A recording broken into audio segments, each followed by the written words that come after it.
بسم اللہ الرحمن الرحیم۔ ایدھی والے اور 3 ڈاکو۔ میں نے ایدھی فاؤنڈیشن کے ایک ممبر سے پوچھا تھا، آپ روزانہ لاشیں وصول کرتے ہیں جس میں مختلف لوگ مختلف حادثات کا شکار ہو کر موت کے منہ میں چلے جاتے ہیں، کیا آپ کو کبھی کسی کی لاش دیکھ کر لگا ہے کہ یہ شخص قدرت کے انتقام کا شکار ہوا ہے؟ میری بات سن کر سامنے بیٹھی معزز شخصیت کچھ اور سنجیدہ ہو کر بولی، بہت بار ایسا ہوا ہے۔ پچھلے ہفتے کی بات ہے، ہمیں کال موصول ہوئی 2 ماں بیٹیوں نے خودکشی کر لی تھی۔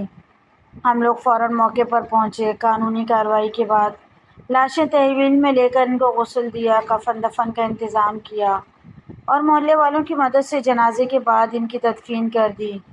بعد میں ان کی موت کی وجہ معلوم ہوئی کہ وہ دونوں ماں بیٹیاں ہی اس دنیا میں رہ گئی تھیں۔ ان کے گھر کے کفیل، بیٹا اور شوہر کراچی کی ایک سیاسی جماعت کو بھتہ نہ دینے کے جرم میں عبرتناک موت مر چکے تھے۔ جب کسی مرد کا سہارا نہ بچا، دونوں ماں بیٹیوں نے خود رزق کی تلاش میں نکلنے کا فیصلہ کیا اور لوگوں کے گھروں میں کام کرنے لگیں۔ ان کی گزر بسر ہو جاتی، کبھی گھر کا کرایہ ادا ہو جاتا، کبھی ان کی کمائی سے مہینے کا راشن آ جاتا۔ وہ جیسے جیسے مالک کی رضا میں راضی زندگی گزار رہی تھیں۔ پھر اچانک ایک نئی آزمائش پہنچی۔ ماں کو کرنٹ لگا، وہ جھٹکے سے دور جا گری، اس کے سر میں موجود ہڈی کو چوٹ لگی، ساتھ ہی ٹانگ بھی ٹوٹ گئی۔ اب بیچاری لڑکی جن گھروں میں کام کرتی، ان گھروں سے تھوڑا تھوڑا قرض پکڑا اپنی والدہ کا علاج کرانے لگی۔ ٹانگ کا آپریشن کر کے اس نے رات ڈال دیے گئے، جبکہ دماغ کے قریب کریک ہو جانے والی ہڈی کا آپریشن مہنگا تھا۔ آپریشن کے سوا کوئی چارہ بھی نہ تھا، چونکہ لڑکی کے پاس اتنی گنجائش نہیں تھی کہ وہ اپنی ماں کا آپریشن کرا سکے، لہٰذا وقتی طور پر سکون آور دوائیوں اور انجیکشن کے ذریعے اس نے اپنی ماں کی تکلیف کو کم رکھنے کی ہر ممکن کوشش کی، یہاں تک کہ اس کی والدہ کی ٹانگ مکمل ٹھیک ہو گئی۔ والدہ کی ٹانگ ٹھیک ہو جانے کے بعد اس نے سود پر 2 لاکھ روپے لیے اور والدہ کے سر کا آپریشن کرانے کا فیصلہ کیا۔ وہ والدہ کو ماما 2 لاکھ روپے ہاسپٹل جانے لگی تو ڈاکوؤں نے رستے میں اس سے لوٹنے کی کوشش کی۔ مزاحمت کرنے پر اس کی ماں کے سامنے اسے زیادتی کا نشانہ بنایا گیا۔ اس نے اپنی ماں کو بغیر بتائے خودکشی کر لی۔ بیٹی کی موت کے بعد ماں نے بھی اب خودکشی کرنے کا فیصلہ کیا، کیونکہ روشنی کی شہر نے اس کی 3 جانیں چھین لی تھیں، لہٰذا وہ عورت بھی خودکشی کر گئی۔ مجھے ان ڈاکوؤں کے ظلم کے انجام سے خوف آیا۔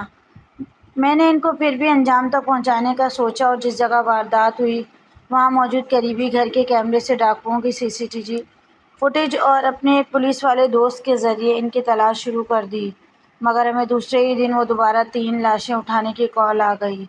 3 لوگ جو بقول پولیس کے نشے میں دھت موٹر سائیکل پر جا رہے تھے اور سامنے سے آتی ٹرک سے ٹکرا گئے۔ ٹرک نے سینے سے نیچے کا دھڑ کچل کر رکھ دیا۔ ان کے پاس شراب کی 2 بوتلیں ٹوٹی پڑی تھیں اور جیب سے 1,92,000 نقد رقم ملی تھی۔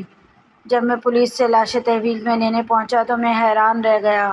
وہ تینوں لوگ وہی ڈاکو تھے جنہوں نے گزرے ہوئے کل میں ایک یتیم لڑکی کو بے آبرو کر کے اس سے 2 لاکھ روپے چھین لیے تھے، اور یہ 2 لاکھ روپے ان کے کسی کام نہ آئے تھے۔ میں نے ان لاشوں کو غسل دینے کے بعد کفن دفن کا انتظام کر کے ان کا جنازہ کروایا۔ ان کے جنازے میں بھی میرے دل سے دعا اس خودکشی کر جانے والی لڑکی کے لیے نکلتی رہی۔ ان تینوں کی موت اور حالت دیکھ کر مجھے لگا تھا یہ لوگ خدا کو بھولے ہوئے تھے، اب ان کی لگامیں کھینچ کر قدرت نے ان سے اپنا انتقام لے لیا ہے۔ مزید ایسی ویڈیوز کے لیے چینل کو ضرور سبسکرائب کریں۔ ویڈیو پسند آئے تو لائک، شیئر، کمنٹ کیجیے۔